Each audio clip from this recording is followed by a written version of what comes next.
Reporter Pheladi Sethusa is at the Cape Peninsula University of Technology. Hopefully some reaction to the Minister's update. Pheladi, good afternoon to you. So two things. The Minister expressing concern over some aspects of NSFAS, but all of those who are briefing today are still confident that the funding model itself is intact and it's one that can work. I wonder, though, if that sentiment is being shared on campuses itself. Yeah. Yes, Jeremy, we heard a lot of optimism from the Minister this morning, but also highlighting that NSFAS does have close to, well, over 400,000 outstanding loan agreements that from last year and this year that haven't been signed by students. So I have with me Lauren Kansley from CPUT just to give us a practical insight into how this new bursary scheme in particular is being implemented or not. So Lauren, just your initial thoughts on what the Minister had to say and how you guys have gone about implementing the new bursary scheme. Yeah, certainly no surprises there from the Minister. From CPUT's point of view, there are no negatives to fee-free higher education. The majority of our students would be practically benefiting from the scheme, and so we are already rolling it out and quite far along with that process. And Lauren, what have been some of the challenges that the university has faced in rolling this out? I think practically, obviously, the announcement was made right at the tail end of the 2017 academic year.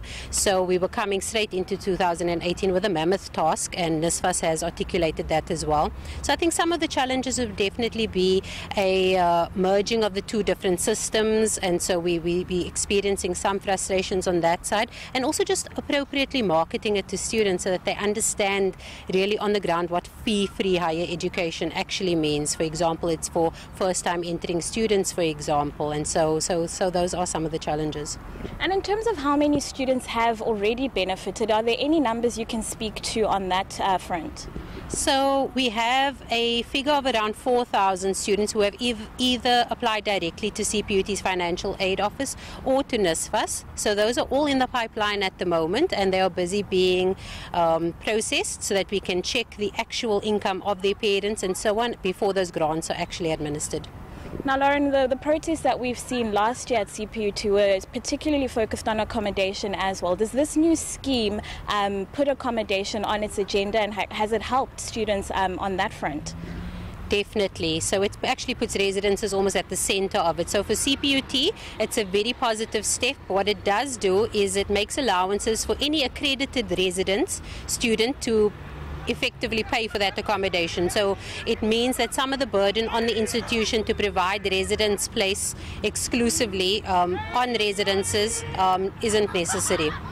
And what still needs to be done, Lauren, to make sure that the scheme is successful and reaches those students in the cohort that has been outlined?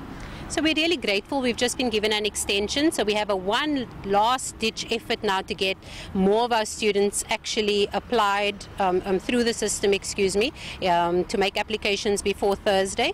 So I think, like I mentioned before, really just the marketing appropriately to our students so that they understand that this isn't an automatic benefit. They actually need to make the application. So that is challenging. All right, that's Lauren Kansley from CPUT. Jeremy saying so far so good here at CPUT in terms of implementing this new bursary scheme, and she was pointing that the accommodation issues have been helped incredibly so by this new bursary scheme. We will be visiting other universities in the Western Cape to hear how they've been doing with the new scheme.